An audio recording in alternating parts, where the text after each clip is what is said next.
मौलाना मोहम्मद नासिर की बयानात के लिए मौलाना मोहम्मद नासिर की ऑफिशियल चैनल को सब्सक्राइब करें। सूरत निसा आयत नंबर 159।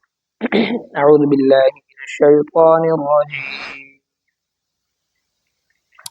बिस्मिल्लाहिर रहमानिर रहीम।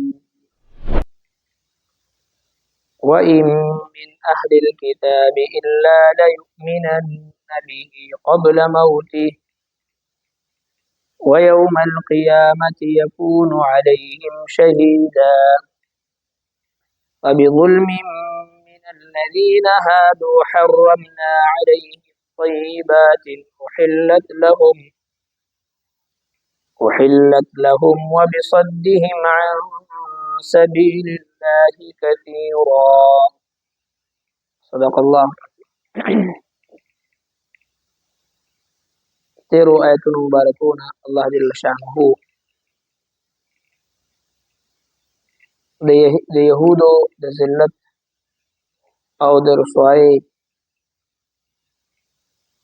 او پاغوی باندې د عذابونو اسباب تفصیل سره ذکر فرمائے. دوی د الله جل شانه سره چې کوم وعده ډېری وعدې کړې دي هغه ماتې او دغه سید الله جل شانه د آیتونو به انکار کو. د الله برگزیده شخصیات انبیاء کرام بدوی قتلو او بل د غرور او د تکبر د وجنه بدوی وی چې زموږ زړونه په پرده کې او دغه سي حضرت مریم باندې تهمت لګو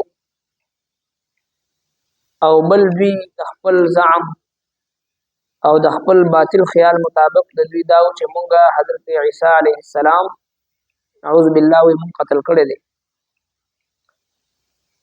حقیقت دا دی چې الله تبارک وتعالى اسمانونو ته اوچت کړی دی او بیا به الله جل شانه اغاز مکه ته قرب قیامت نزول عیسی دا بکی. حضرت عیسی علیه السلام د دې امت د یو فرد په حیثیت سره به تشریف وروړي. نن چې کوم آیتونه مبارکه ده په دې کې هم دغه سلسله هغه تسلسل لري. ارشاد فرمایي چې و ان من اهل الكتاب او نشته ده څوک د اهل کتابونه الا مگر لا يؤمنن به چې خامخا به ایمان وروړي په دې باندې قبل موته دغه د مرګ نه وړاندې ويوم القيامه او پورز د قیامت يكون عليهم شهيدا هغه به په دې باندې گواه. یعنی قرب قیامت حضرت عیسی علیه السلام چې کله دوباره نزول ازمکه ته کېږي راکوشي تشریف وروړي نو بیا دا یهود او نصارا چې کوم په باطل باندې دي دا ټول دا به قتلې. حضرت عیسی علیه السلام خنزیر به قتل کړي دا به ختم کړي او دغه سي يهود دا به ختم کړي دا به قتل کړي او چې کوم په هغه باندې ایمان وروړي نه به مسلمان ایمان وروړي او بقیه چې کوم دي دا ټول قتل.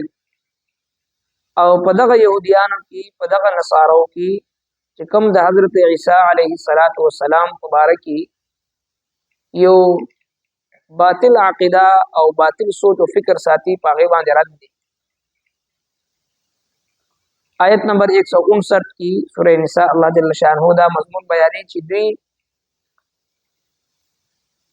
یهودو د حضرت عیسی علیہ السلام مبارک کی دا عقیده وا چې هغه نعوذ بالله حضرت مریم علیہ السلام طرف ته دوی د بدکاری نسبت کو او بل دا عقیده وا چې مونږ دی له قتل کړي دي او دغه سید عیسایانو دا عقیده وا چې دا د الله جل شانه نعوذ بالله دا اولاد دي دا غزوی دي.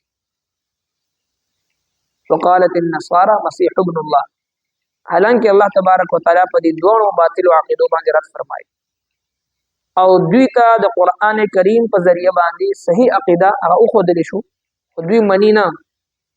قرب قیامت با چې کله حضرت عیسی علیه السلام نزول وشي او هغه راکوشي او بیا خنزیر دا به ختم کی، خنزیران به ختم کی، دجال سره به جهاد کی، دجال به قتل کی. او دغه یو يهودي دا به رانیسي، دا به قتلی. تر دې پورې حدیث پاک کې راځي چې د کمې اونې شاته يهودي پټ شي، نو هغه اونه به آواز کوي چې يهودي ما پسې شاته پټ دی. لہذا دغه يهوديان او دغه عیسایان چې کوم په باطله باندې ول ځان له یو باطل عقیده جوړه کړې ده او په هغې باندې عمل پیرا دی، دوی د مرګ نه مخکې به د حضرت عیسی علیه السلام دوباره دنیا ته راتلل، دوی به په خپلو سترګو باندې ویني. نو چې کله وویني نو د یهودیانو د عقیدې هم رد وشي، دوی وایي چې عیسی علیه السلام نعوذ بالله موږ قتل کړی دی. او د عیسایانو د عقیدې رد به هم وشي، عیسی علیه السلام نه الله دی او نه د الله زوی دی، نه خالق دی، بلکې یو عام د الله برګزیده شخصیت دی، یو عزت او د مقام خاوند پیغمبر دی. دا د دوباره تشریف یې وروړو او دجال سره جهاد یې وکړو په اسلام په دنیا کې د اسلام غلبې دپاره چې دی په ټوله دنیا باندې اسلام غالب کو. 40 کاله ژوندي پاتې شو او بیا په خپل طبعي مرګ باندې وفات شو او د نبی کریم صلی الله علیه وسلم په خوا کې دفن شو. روزه رسول کې چې کوم ځای پاتې دی نبی صلی الله علیه وسلم سره خوا کې یو ځای خالی دی، دغلته د حضرت عیسی علیه السلام مدفن به وي، دلته به چې دی هغه دفن کېږي. نو دا ټول په یهودیت او په عیسایت دواړو باندې راځي. او هر یو یهودي او نصراني چې مړ کېږي نو مخکې به د دې یقین راشي چې دا عیسی علیه السلام واقعي دا نه الله دی او نه چې دی دا مونږ قتل کړی، بلکې ژوندي و او دا یو د الله بنده و چې کوم قرآن کریم کوم عقیده ښودلې دی. او بیا مفسرین کرامو لیکلي دي په دې وخت کې چې کوم یهودیان او نصرانیان ایمان وروړي دا ایمان به معتبر نه، ځکه چې کله د انسان د مرګ وخت راشي، ځنکدن راشي، په دې وخت کې دې ایمان راوړي یا توبه کوي نو دا توبه وباسي، دا توبه نه قبلي. ځکه نبی علیه الصلاة والسلام مبارک فرمان دی چې ان الله یقبل التوبة العبد ما لم یغرغر، بېشک الله جل شانو د خپل د بنده توبه قبلي تر څو پورې چې د هغه غرغره سکرات الموت ځنکدن دا شروع شوي نه.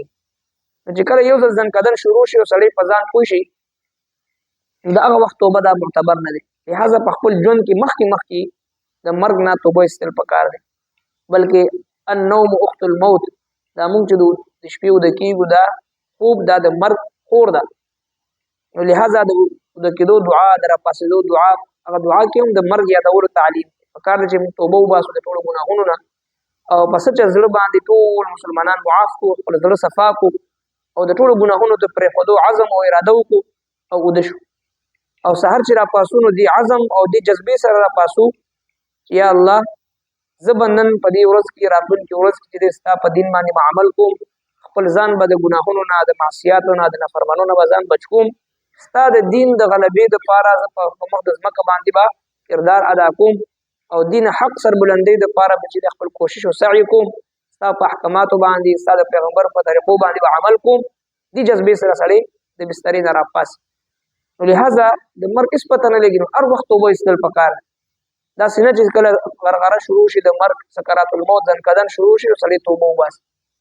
نو لہذا دوی چې کله د مرګ په وخت کې یا د قتل په وخت کې دوی توبه وباسي هغه توبه به معتبر نه وي. او عیسی علیه السلام باندې به ایمان راوړي، مني به چې دا د الله پیغمبر دی، انسان دی او دغسې چې دی نه الله دی او نه چې دی یهودیانو قتل کړی دی، دواړو عقیدې باندې رد دی.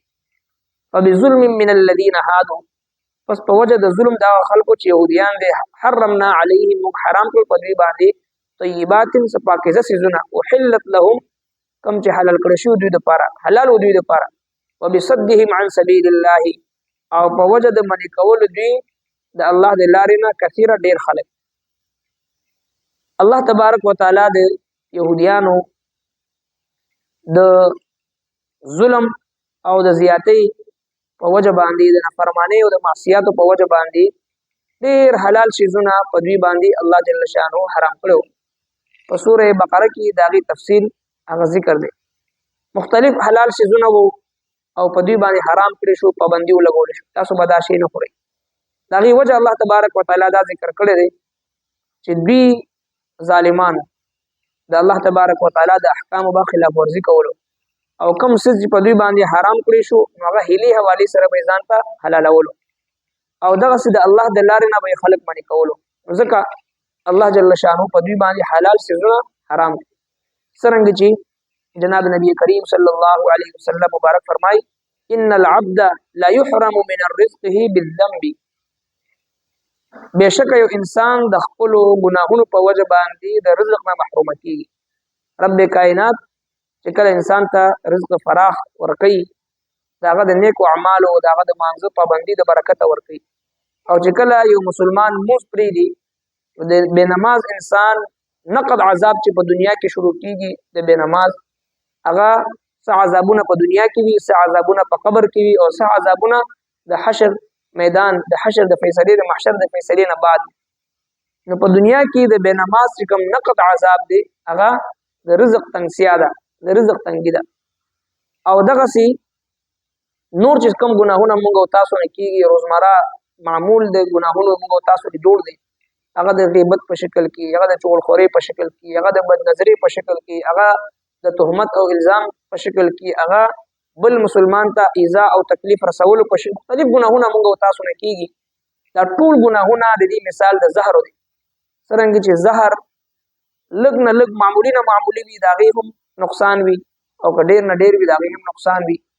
لہذا چې کله دا ګناهونه موږ نه کېږي نو د دې نقد عذاب هغه دا ملاویږي چې د انسان بنده د خپل د رزق نه محرومه شي. په حدیث پاک کې څنګه ذکر ان العبد لا يحرم من رزقه بالذنب، انسان د خپل د ګناهونو په وجه باندې د خپل رزق نه محرومه کېږي.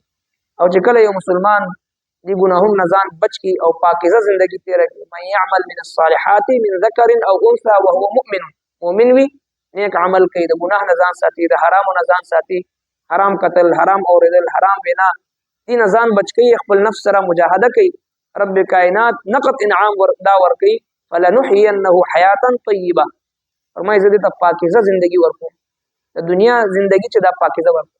او څوک چې دین اعراض کوي من اعرض عن ذکري فان له معیشة ضنکا، څوک چې کله دین اعراض وکړي نو نقد عذاب به دا ملاویږي چې دغه معیشت الله جل شانه هغه تنګوي، رزق یې تنګوي. د ګناهونو نقد عذاب چې په دنیا کې ملاویږي هغه دا وي چې رزق تنګ شي. رزق یوازې چې ډوډۍ ته نه وایي، رزق د زندګۍ چې څومره اسایش او ضرورت دي ټولو ته رزق ویل شي. لہذا ګناهونو نه ځان بچ کولو کوشش کوو چې الله تبارک وتعالی د ژوند رزق او ستوګنه زندگی معاش دا چې دی فراخ دی. وان من اهل الكتاب او نشته څوک د اهل کتابونه الا لیؤمنن به، مگر خامخا به ایمان وړي په دې باندې قبل موته د هغه د مرګ نه وړاندې. ويوم القيامة او په ورځ د قیامت یکون علیهم شهیدا، هغه به وي په دوی باندې ګواه.